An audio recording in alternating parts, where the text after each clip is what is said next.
Saudara Kementerian Haji dan Umroh Arab Saudi mengumumkan jumlah kuota haji tahun 2022 sebanyak 1 juta jemaah. Jumlah ini termasuk jemaah haji dari Arab Saudi dan luar negeri. Berapa kuota yang akan diterima oleh Indonesia? Kita akan sapa Direktur Jenderal Penyelenggaraan Haji dan Umroh Kementerian Agama Pak Hilman Latif. Assalamualaikum Pak Hilman, selamat malam. Waalaikumsalam warahmatullahi wabarakatuh. Pak Hilman, saya konfirmasi dulu. Jadi kita mengirim jemaah haji tahun ini ke Arab Saudi? Insya Allah, insya Allah. Jadi alhamdulillah sudah ada kejelasan, ada informasi yang terang kepada kita bahwa tahun ini jemaah haji dari luar Saudi sudah bisa ikut berpartisipasi mengirimkan delegasinya. Dan kemarin tadi pagi ya kita mendapatkan informasi. Pak Hilman, sore boleh agak dibesarkan sedikit Pak Hilman? Ya. Nah, siap.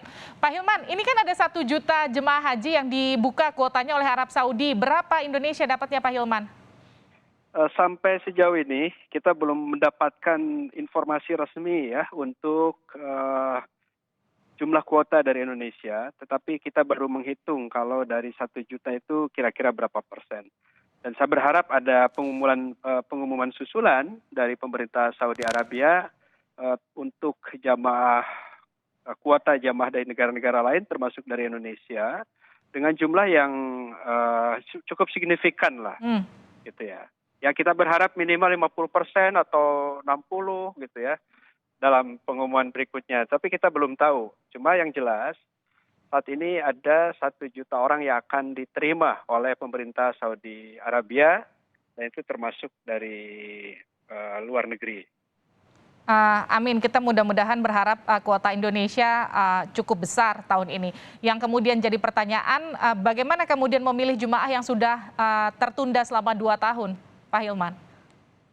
Ya, kita tahu bahwa jamaah kita itu sudah tertunda 2 tahun, yang harus berangkat tahun 2020 pun belum berangkat, dan karena itu kita berharap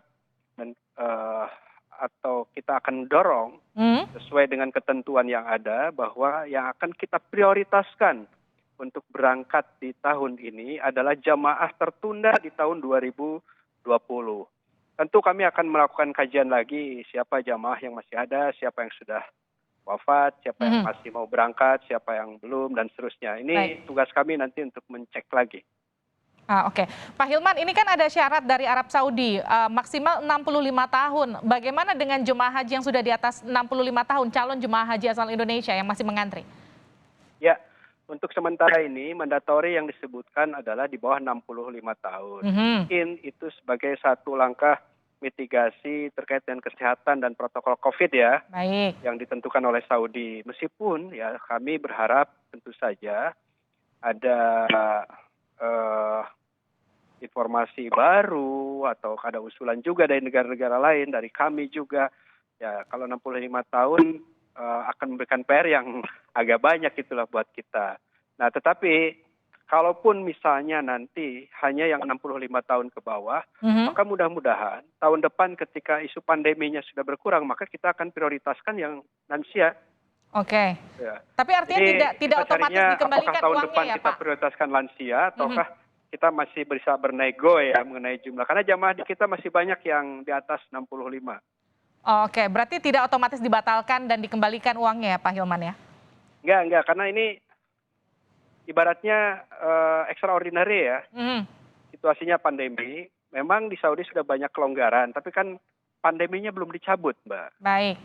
Belum dicabut. Jadi bahkan untuk kelonggaran itu berlakunya pada umroh ya. Misalnya tanpa PCR, tanpa karantina, vaksinnya juga lebih longgar.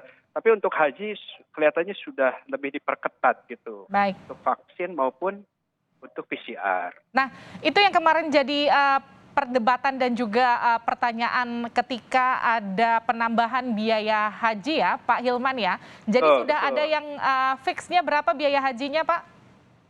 Oh, itu masih didiskusikan dengan DPR dalam waktu dekat, Senin besok. Ya. Oke, termasuk komponen-komponen yang tadi Anda katakan yang tadinya sebelumnya kemungkinan dihilangkan tapi ternyata muncul lagi soal pengetatan. Ya, betul. Jadi dulu sudah menghilangkan beberapa komponen ya, termasuk komponen PCR, kemudian juga karantina terutama itu sudah kita hilangkan. Nah sekarang PCR-nya berarti harus ada 1 kali atau 2 kali, tergantung nanti saran dari Kementerian Kesehatan, untuk memastikan jamaah yang dikirim itu betul-betul safe gitu ya. Nah, kan nambahnya itu saja. Untuk pulangnya nanti juga kita akan mendengarkan masukan dari Kementerian Kesehatan ataupun Satgas. Baik, Pak Hilman, ini pertanyaan terakhir untuk Anda. Ini kan Juni Juli, koreksi saya kalau salah ya Pak. Juni Juli Ya. itu kan rencananya ibadah haji sudah terlaksana ya Pak, insya Allah. Bagaimana kemudian pengumuman kepada calon jemaah haji, apakah yang bersangkutan bisa ikut di kuota tahun ini atau tidak, berapa penambahannya, targetnya gimana tuh Pak, kapan? Jadi begini, kalau kuota sudah keluar, ya keluar per negara termasuk Indonesia, kami akan segera mengumumkan mekanisme maupun peraturan yang kita tetapkan untuk mengatur penunjukan ya jamaah di tahun 2020 itu akan kita keluarkan. Tapi yang jelas kita akan merujuk kepada Siskohat. Jadi kita sudah punya sistem untuk jamaah yang terkomputerisasi. Jadi urutannya urut kacangnya sudah jelas gitu ya. Loncat satu pun sudah pasti ketahuan. Gitu ya. Sudah pasti ketahuan. Nah, kita prioritaskan yang di situ. Tinggal seperti saya sampaikan tadi, kami masih harus melakukan asesmen kan. Yang bersangkutan itu misalnya sudah lewat 65, wah berarti kan tidak masuk kriteria. Gitu. Nah, jadi kayak gitu tetap perlu kami lakukan lagi. Termasuk soal berapa biaya pastinya itu juga targetnya masih belum tahu kapan ya Pak Hilman ya? Dalam waktu dekat, karena kami kan sudah mengajukan ke DPR ya. Sudah mengajukan ke DPR dan di dalam peraturannya kan harus dalam minggu-minggu depan diumumkan berapa jumlahnya. Dan kami sudah teragendakan bertemu dengan DPR, bahkan dengan BPKH untuk membahas secara detail item-item lagi. Item-item itu dibahas lagi. Baik.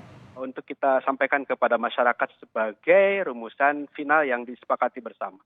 Itu yang ditunggu oleh para calon jemaah haji asal Indonesia yang sudah tertunda sejak 2020.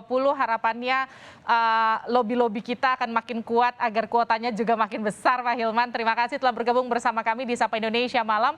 Kita nantikan bagaimana perkembangan soal jemaah haji asal Indonesia yang rencananya akan mulai diberangkatkan tahun ini setelah tertunda 2 tahun. Terima kasih Pak Hilman Latif telah bergabung bersama kami di Sapa Indonesia Malam. Saudara